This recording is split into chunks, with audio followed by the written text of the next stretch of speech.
Nos trasladamos hasta la ciudad de Areguá para conocer el Centro Cultural del Lago, dirigida por Isan Gallet.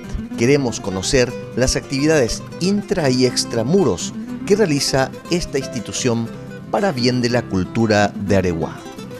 Y desde hace 5 años exactamente que abrimos el Centro Cultural del Lago. Y como que me mudé acá, empecé a integrarme más en todo lo que se hace en Areguá, fui adquiriendo piezas que me parecían interesantes.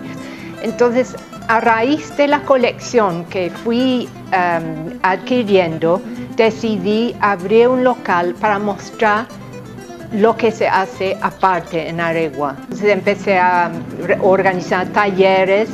Vino Carolina Noguera de Tobatí, después vino de Itá, Julia Isidres. Entonces ellos trabajan mano a mano con los alfareros de Areguá, demostrando las técnicas autóctonas que ellos utilizan todavía en Itá y en Tobatí, cosa que no existe acá.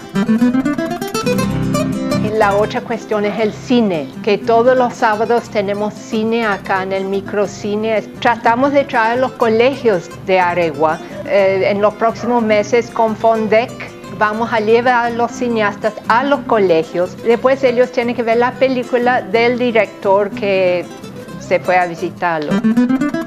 Y ahora tengo una exposición de mis cuadros de pequeño formato. Hice una serie de 30 cuadros de pequeño formato que va a ser el 26 de abril la exposición. Este año voy a tener una exposición importante de los artistas originarios que organiza Verena Reguer conmigo.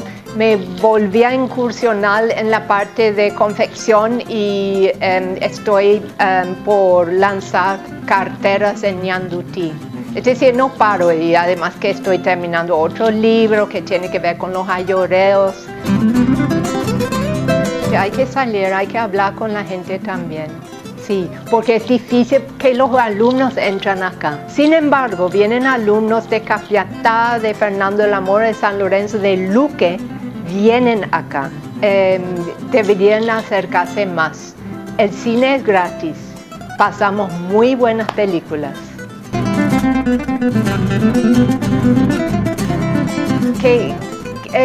Estamos formando nuevos artesanos acá en Areguá, pero no solamente necesitan ellos la visita del público, necesitan también que se les adquiere. Y eso a nosotros, al Centro Cultural, nos va a ayudar muchísimo más con nuestra tarea. Porque si seguimos organizando talleres y después nadie compra, bueno, estamos trabajando de balde. Centro Cultural del Lago de la ciudad de Areguá.